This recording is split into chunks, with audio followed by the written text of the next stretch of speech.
Berarti dia lebih ini dari ininya sebenarnya, dari yang reguler ya? Kenapa? Seimbang, nilai kontraknya seimbang. Iya, seimbang. Maksud gue berarti dia lebih ribet dari yang reguler ya? Gue pikir kalau charter tuh udah lu siapin pesawat, yang penting setiap saat dia mau pakai udah lu terbang aja. Lu fail, nggak dipakai lagi, putus kontrak, hilang. Gua ngeri, itu lebih ngeri. Lu fail sekali, kena surat peringatan SP1. 2, kalau udah 3, udah sumber hidup dan blacklist, tidak akan dipakai. Dan kalau sudah blacklist, namanya perusahaan charter, tidak akan dipakai oleh seluruh perusahaan yang ada di Indonesia. Kalau di airline charter itu nggak mengenal tiket, hanya boarding pass doang. Orang datang, daftar nama, di print, di email, namanya si ABC ada 20, lu tinggal bagiin boarding pass. ID card-nya tinggal store, dia datang penumpang itu check-in, bawa ID card nih, nama saya ini, cocokin, ada, kasih boarding pass, cocokin nama, boarding pass gitu doang. Ya, kayak kemarin yang lagi dilarang sekarang tuh ya, kayak apa, untuk bibit dari lobster. Baby lobster. Iya, baby lobster. Itu emang nggak ada ketangkep, banyak yang ketangkep.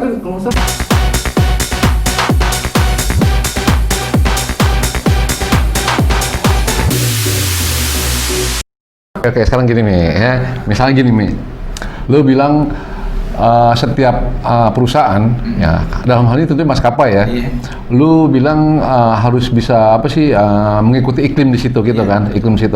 Sekarang kita bikin ini nih, bikin apa semacam apa sih gambaran besar dari semua yang lu pernah masukin. Simple aja, singkat aja lu jelasinnya gitu. Kayak simpati itu suasananya seperti apa? Sebenarnya semua perusahaan bagus, ya kan, kekeluargaannya bagus. Yang penting teamwork, kerjasama. Ya, cuman kan kita harus tahu polisinya masing-masing. Perusahaan ini menganut polisinya apa, simpati apa, airline yang ini apa, airline yang ini apa. Kita harus menyesuaikan. Yang penting intinya satu adalah gimana kita caranya bisa kontribusi di situ. Apa yang kita bisa berikan di situ, gitu loh. Misalnya kita masuk bekas Simpati, di Simpati gayanya begini, di airline ini Bayu misalnya begini, di Golden Air begini. Atau ya beda, karena itu maksudnya ini sama perusahaan keluarga juga atau gimana? Iya, jadi gini loh. Kedua KSO. Beda dia. Jadi airlines itu domestik dulu waktu tahun sebelum era 2000-an itu banyak model KSO, kerjasama operasi. Jadi yang punya uang sama yang punya brand itu beda orang. Nah, itu lo harus bisa menyesuaikan, dan kalau ada ketemu ada meeting antara dua sisi ini, lo harus bisa menempatkan diri. Lo posisi di mana? Dan iya, KSO itu yang orang nggak pernah. Kalau murni airline kayak yang sekarang ini udah murni, pemilik sama pengelolanya sama, memang dia pemilik. Tapi kalau itu enak. Tapi kalau yang udah beda begitu gimana? Yang ini mempertahankan dia punya brand, dia harus standarnya begini, safety-nya begini, sementara yang punya duit modalnya cuma segini. Nih, dulu zaman-zaman itu KSO banyak banget tuh. Banyak. Kalau maskapai luar pun datang ke Indonesia rata kebanyakan begitu ya. Apa istilahnya kalau GSA. Kalau beda, kalau GSA lain lagi. Lain lagi. Generasi agent itu hanya jualan tiket. Jualan, masuk ke manajemen. Enggak. Kalau prinsipnya travel juga sebenarnya. Iya. Jadi GSA. Iya, hak penjualan tunggal. Tapi kalau KSO beda loh. Kalau KSO lu involve di dalam operasional. Yang punya merek cuman bilang dong, gue nggak mau tahu ya, itu standar pelayanan gue harus begini. Gue nggak mau tahu di ruangan gue ruangannya harus ada komputer 3, harus AC-nya begini, lemarinya sekian, gue nggak mau tahu. Yang punya duit kan babak belur, harus nyediain duit. Nah, bedanya mana? Rahasia apa? Air Asia Indonesia ya, maksud gue Air Asia Indonesia ya, kan dia kan setahu gue kan izin operasinya kan pakai AWR tuh, QZ kan, makanya kan masih dipakai kan. Bedanya apa tuh deh? Kalau Air Asia kan ibaratnya sekarang kan yang punya brand kan, tapi dia naruh duit. Si pihak Malaysianya, si Pak Tony itu kan Air Asia Malaysia naruh duit di saham di Air Indonesia. Dan pemegang saham Indonesia berapa persen? Kita 60, misalnya Indonesia 60, dia 40. Nah, tapi dalam perjanjian waktu beda lagi ya, sama KSO udah beda ya. Oke. Kalau ini kan sama-sama orang Indonesia. Kalau di KSO itu cuman yang punya brand cuman duduk doang, naruh duit enggak. Cuman dia dapat profit doang, gue minta jatah mana keuntungan tiap bulan. Modal brand doang gitu? Brand doang. Karena kan susah waktu itu orang harus buat brand, harus ngurus izinnya ke perhubungan, harus bla bla bla bla bla. Punya izin, punya bendera, punya segala macam. Nggak ada pesawat, nggak punya modal. Ya cari orang investor. Beda KSO GSA, beda lain. Makanya gue pernah di KSO. KSO lu pernah? Pernah. Yang di Bali itu adalah KSO. KSO. Oke, yang punya pesawat orang travel ya? Ada salah satu perusahaan di Indonesia yang dulu dia main di teknik pesawat. Oh, memang spesial dia teknik pesawat deh. Iya, dia memang menyediakan suka nyewa-nyewain pesawat, leasing pesawat. Oh iya benar tahu. Oke. Nah, sekarang lu masih aktif, ya kan? Aktif ini di maskapai yang menurut gua, jadi gini Mi, gua cuma mau lu komentar aja Mi. Lu kan udah berbagai macam maskapai nih. Tadi lu bilang 6 sampai 7 lah, ya kan? Dari mulai KSO. Yang belum yang charter gue cerita, belum charter ya. Oh iya, charter dulu ya. Ya. Charter belum. Ya, charter coba cerita charter gimana Mi? Itu Di sini kalau misalnya kantornya kan? kantornya di Patal Senayan. Oh, sorry ya. Oke. Pesawat Bener. kecil. Oke, pesawat apa Mi? Twin Otter. Oh, Twin Otter, Kapasitasnya oke. cuma 10. Oke, itu Itu lebih ini lagi. Itu kalau kerja di perusahaan itu begitu dapat satu tender, udah seumur hidup kalau bisa harus udah captive market, udah nggak perlu mikir jualan kemana-mana lagi. Itu jadi terus gitu, ngelayanin itu aja gitu. Satu cuman di situ kuncinya. Oh. Kalau nggak salah model gitu berarti sama kayak di ini dong, sama kayak Pelita dong. Pelita kan ya charter. Iya. Lu cuma ngelayanin Pertamina Iya. gitu. Oh sama yang tempat lu gitu juga. Sama. Namanya apa nggak sebutin ini? Airborne Indonesia. Oh Airborne Indonesia, oke. Itu Sekarang masih jalan dia? enggak. Oh udah nggak, oke. Kenapa? Kalau di perusahaan charter flight atau di perusahaan yang gitu, kalau udah dapat tender satu perusahaan atau korporasi, lu cuma satu tantangannya. Kalau di airline kan lu harus bisa maintain hidup, kan harus jualan yang banyak supaya ada pendapatan pemasukan. Kalau itu enggak, karena udah captive, udah pasti masuk. paham. Cuma satu yang lu jaga, pelayanan. Lu fail, nggak dipakai lagi, putus kontrak, hilang. Gua ngeri, itu lebih ngeri. Lu fail sekali, kena surat peringatan SP1. 2, kalau udah 3, udah seumur hidup dan blacklist, tidak akan dipakai. Dan kalau sudah blacklist, namanya perusahaan charter, tidak akan dipakai oleh seluruh perusahaan yang ada di Indonesia. Gitu ya? Iya, dia punya edaran. Lu jangan pakai airline itu, karena itu fail.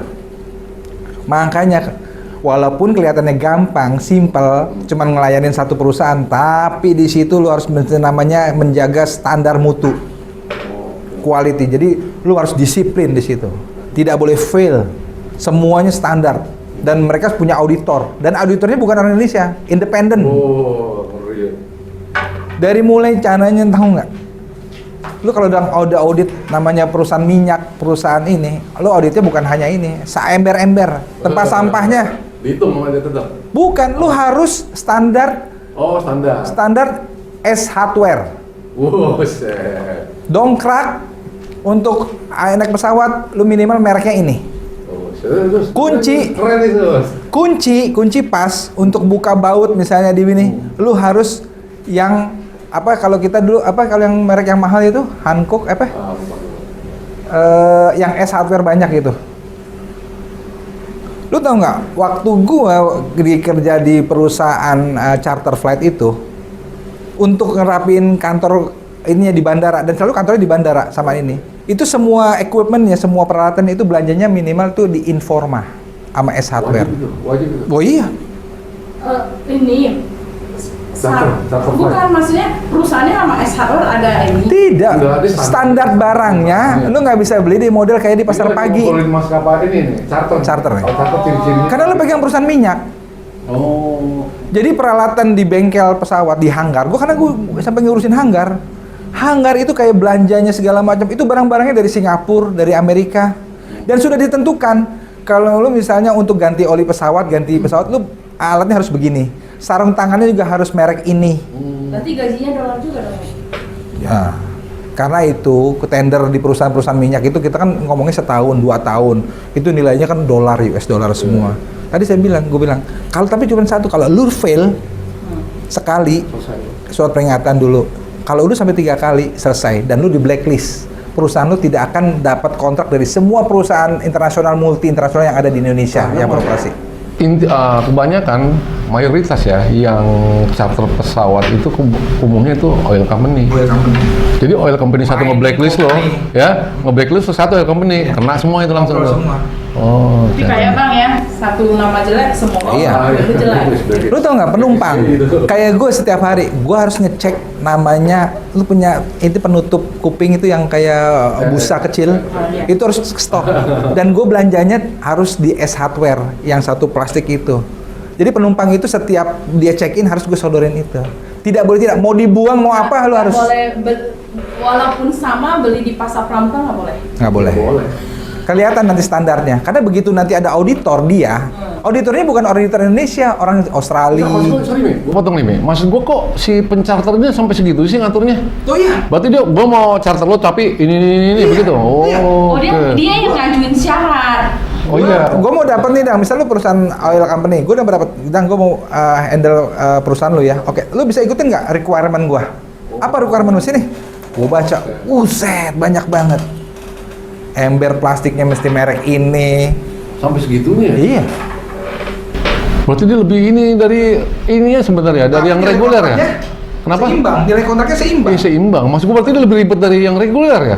Gue pikir kalau charter tuh udah lo siapin pesawat, yang penting setiap saat dia mau pakai, udah lo terbang aja udah gitu. Ya itulah, lo harus siap. Lo harus backup. Gue kalau misalnya ada kerusakan pesawat, gue nggak mau lebih daripada 6 jam. Oh, Makanya perusahaan-perusahaan itu selalu punya backup. Oh, itu di mana itu? Dari mana? Airborne, Jakarta, Balikpapan, Tanjung Barat di Kalimantan Timur. Tapi kali Contohnya? Dari Balikpapan Oh dari Balikpapan. ke Tanjung Barat. Tanjung Barat itu adalah miningnya Kaltim Primakol punyanya Bakri. Lo tau nggak? Nggak, udah nggak. Di mana? Dan yang memang ada di airline, gua mau sebut the brandnya. Memang harus yang udah kapalan, yang udah paham. Oh, udah paham. Lo tau nggak di hanggar itu lantainya itu nggak boleh main asal dari pelur doang disapu. Oh. Harus model yang kayak di cat itu yang warna hijau. Di mall-mall itu. Di mall-mall, kan? Ya kan? Dan itu harus bersih. Habis bekerja harus Nggak bersih. boleh belepotan. Nggak boleh ada belerang apa minyak oli belarakan, nggak boleh. Baut-baut geletakan nggak boleh. Segitunya. Wah, ketat. Kami nyalain. Berarti si ownernya maskapai ini, bos lo yang di Airborne, begitu dia disodorin itu, dia harus pelajarin dulu tuh Mi. Oh iya, memang. Dan semua udah sanggup. Oh, umumnya sanggup ya kalau perusahaan charter gitu? Karena kan dia tinggal compare berapa nilai kontraknya, tendernya. Oh, tapi di situnya dong, ya enggak? Ya udah. Oke, lu kan menuntut nih, harus begini persyaratan di perusahaan lo. Oke, kontendernya berapa? Jangan segitu dong. Misalnya 25 miliar setahun. Gue baru siap dengan semua ini. Nego di situ bicara. Kan kita ada negosiasi kan? Kan requirement lo tinggi, ah? Berapa lama? 7 bulan, 8 bulan. 7 bulan gitu ya? Nggak pernah setahun, 2 tahun nggak pernah ya? Apanya? Kontrak? Oh, kontrak 2 tahun. Oh, 2 tahun. Gue aja di situ cuma 8 bulan. Oh, 8 bulan.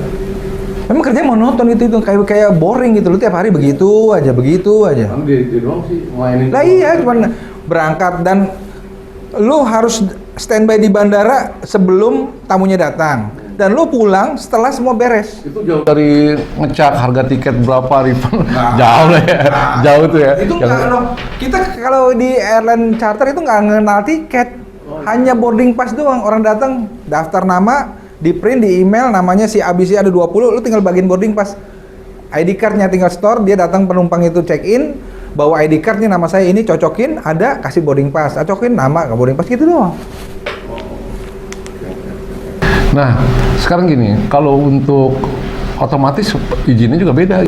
Beda. Charter dengan yang reguler beda. Ada di aturan di Departemen Perhubungan itu kalau istilahnya ada 212 sama 211 apa 21 berapa tuh. Coba kamu dulu lihat deh.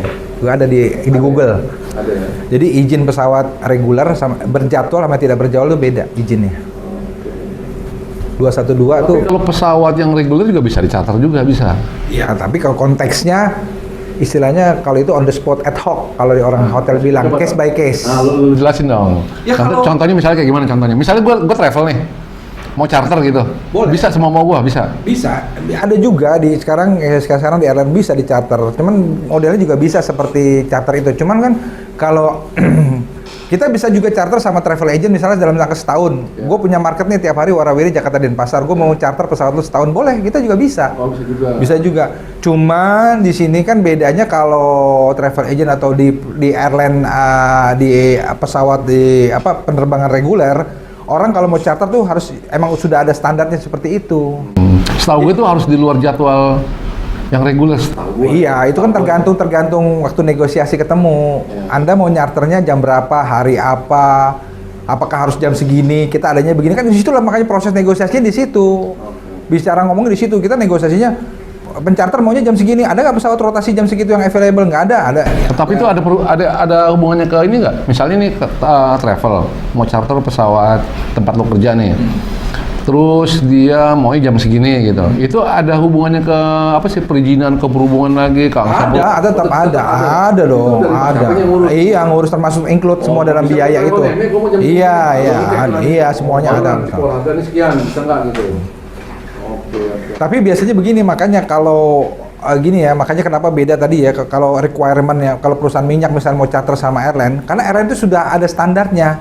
Seperti kelengkapannya segala macamnya sudah lengkap. Jadi tidak, makanya beda dengan yang tadi pesawat yang gue cerita airborne itu. Kalau airborne itu kan memang orang-orang baru karena dia perusahaan baru. Jadi kalau airline itu kan memang sudah punya bengkel pesawat sendiri, tekniknya sudah siap. Waktu dia membangun airline itu kan ownernya sudah mempersiapkan. Jadi begitu perusahaan minyak mau charter kita, dia sudah ada standarnya.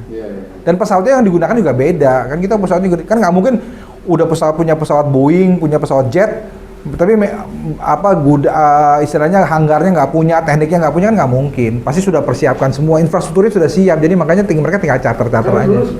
Yang gue tahu gini nih, kalau pesawat charter, pesawat reguler di charter itu dia tuh harus di luar jam yang misalnya lu punya jadwalnya maskapai lu tuh cuma 4 jam misalnya ke kota tersebut. Ya, lu harus di luar yang 4 jam itu. Iya, pokoknya tergantung kita. Bisa berarti? Bisa di luar, bisa sama dengan jamnya itu, tergantung. Iya. Ya kalau misalnya kita punya rute misalnya satu kota ke kota lain, kita punya 4 kali terbangnya dari jam 7, jam 9, jam segitu. Tiba-tiba si pencharter minta yang jam 7, bisa. Berarti ya nanti mungkin bisa mengorbankan. Yang regulernya nggak ada, untuk charter aja. Penumpang yang reguler kita pindahin ke penerbangan berikutnya. Dan memberikan kompensasi. Bener nggak sih Mi, kalau dulu nih ya, dulu gue pernah dengar begini, kalau lu misalnya jam 7 lu pinta, lu harus sudah ada nama-nama penumpangnya dulu sini. Maksudnya? Nama penumpangnya. PNL-nya, passenger name list itu harus punya dulu. Untuk charter? Untuk charter. Enggak. Oh enggak ya? Pokoknya lu charter pesawat udah mau isi siapa aja boleh gitu? Iya, pokoknya makanya dalam waktu negosiasi charter itu kan lu pertama jam, kedua jenis pesawat, jumlah penumpangnya berapa orang. Udah cocok semua, harganya segini ya, bayar. Begitu bayar baru. Itu teknisnya, nanti kita kasih waktu biasanya 2 kali 24 jam baru kasih nama. Karena begini, gue pernah dengar dulu begini, udah nggak bisa charter begitu. Charter tuh dia harus satu di luar jam yang kita punya. Satu. Kedua, dia harus udah punya nama. Enggak. Karena kenapa Mi? Karena kalau gue misalnya gue orang travel ya, gue akan bantai harga nanti di situ Mi. Misalnya gue charter sama lu 25 miliar misalnya, contoh lah ya, contoh aja nih. 100 juta misalnya, gue charter nih gitu. Nah, saat itu gue hitung gue bisa main nih sebenarnya nih.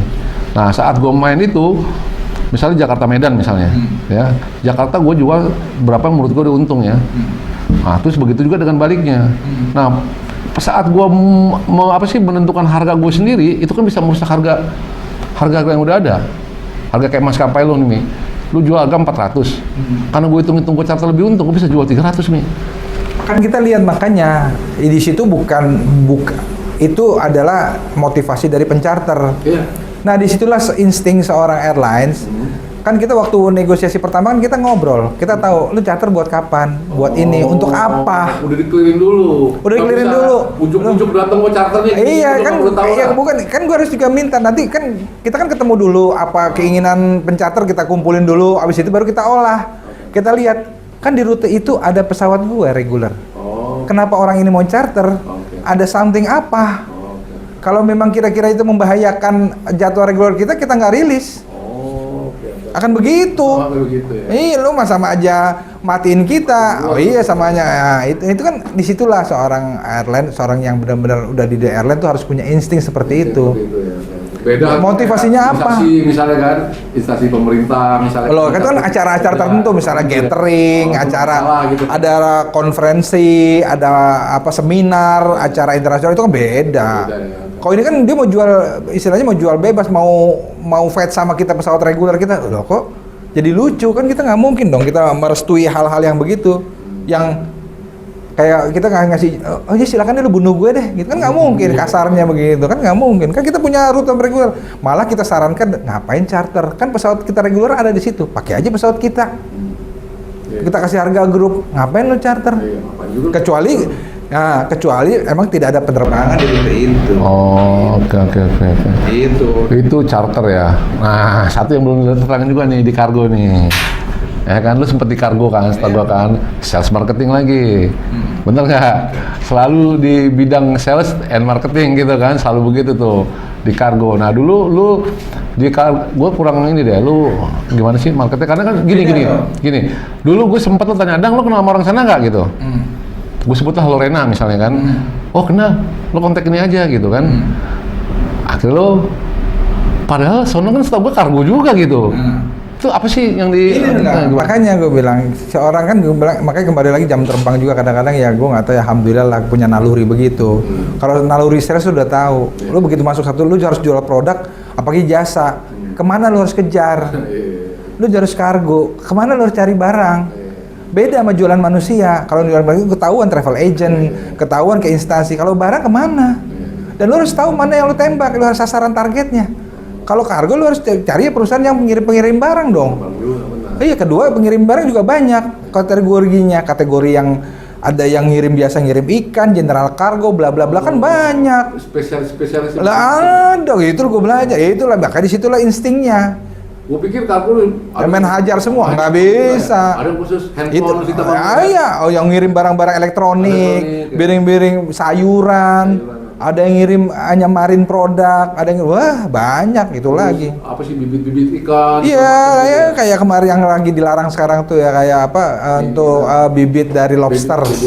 Baby lobster. Iya, baby lobster. Itu emang nggak ada ketangkep, banyak yang ketangkep. Tapi kalau sekarang dibolehin lagi dicabut tuh. Apanya? Iya kan tergantung. Makanya di sini kalau dulu ibaratnya kita jualan tiket tuh kan orang manusia kayak sekarang lah zaman pandemi lu harus tanya persyaratan orang terbang harus pakai syarat PCR, rapid. Kalau dulu jualan kargo, gua harus namanya ke kantor karantina. Dan karantina ada dua, ada tumbuhan sama hewan. Jadi di situ lu harus minta dulu sini mana yang dilarang mana, yang diperbolehkan mana, baru lu bisa jual produknya. Jadi lu nggak bisa main terima barang aja, Pak ada kiriman nih Pak, ada kiriman hewan kemana? Ke Bali boleh, nggak usah lu kirim ada anak beruang. Ini bidangan dilindungi begitu kan lu ditangkap sama polisi, burung hantu, burung-burung. Papua Bali. Nah, terus burung cendrawasih dari Papua, mah tangkep lu. Itu salah siapa nanti? Kenapa? Salahnya yang siapa itu? Misalnya orang itu karantina bandara. Begitu barang datang, dia lewatin X-ray, barang dilarang. Siapa yang ngirim? Kenapa lu izinin? Tapi lu lepas tangan dong. Nah itulah kenapa Bapak terima. Kalau enggak Pak, gue lain sebenarnya. Ya tolak. Ya udah tunjuk siapa pengirimnya. Harus tahu. Kena nanti urusan sama dia. Tapi pernah gitu nggak? Pernah. Karena apa? Enggak, gue nggak pernah. Karena gue selalu yang barang-barang dilarang ternyata masuk gitu pernah. Oh itu nggak pernah. Karena gue jaga di situlah. Karena gue akan terlibat. Gue akan dimintakan saksi. Karena ribet urusannya. Ya makanya juga sekarang mau sorry itu sih sekarang narkoba dari mana? Oh iya. Makanya lu nggak bisa sembarangan. Mentang-mentang lu jangan mentang-mentang orang sales marketing buber target segala macam semua lu hajar. Lalu di dalamnya ada sabu 5 kilo yang kena siapa? Berarti harus mengenal juga tuh ya. Makanya ada X-ray. Gua harus tahu siapa customernya. Nah itulah di insting. Makanya gue bilang. Makanya begitu ketemu customer ada yang mau ngirim lu tanya. Lu harus detail, lu harus ketemu, harus lihat. Makanya setiap kalau ada mau ngirim barang lu kalau di kargo lu harus datang ke tempat customernya. Oke. Lihat prosesnya. Barangnya mana, packingnya bagaimana segala macam. Ada nggak sih? Harus. Gua ada ke pelabuhan kok. Semua gua datengin. Itu gua harus tahu.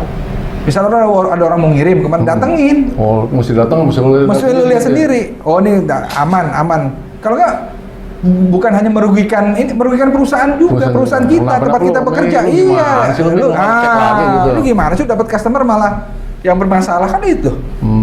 Oke. Nah, Mi, sekarang gini, ada maskapai yang menyerahkan kargonya itu ke perusahaan kargo, ada kayak gitu Mi? Ada juga ya kayak itu sifatnya karena dia tidak mau pusing, tidak mau repot. Yang penting udah pasti dapat revenue sekian per bulan karena dia udah menghitung.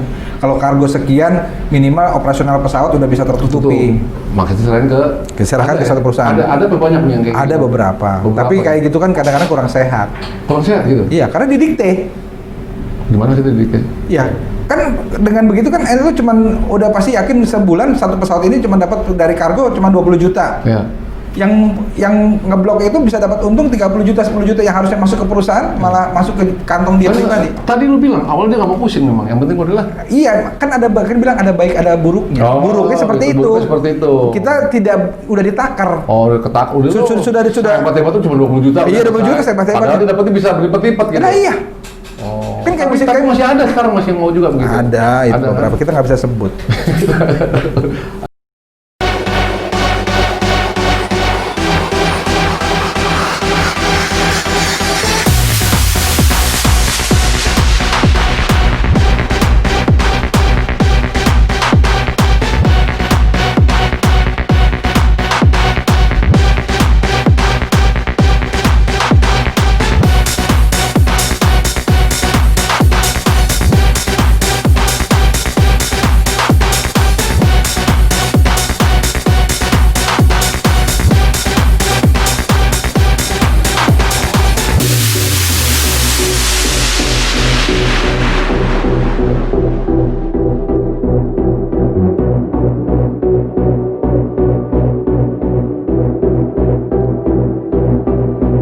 Oke, sip. Oke, nih ini produk dari printer gue, menurut lu gimana nih? Oh bagus banget, luar biasa.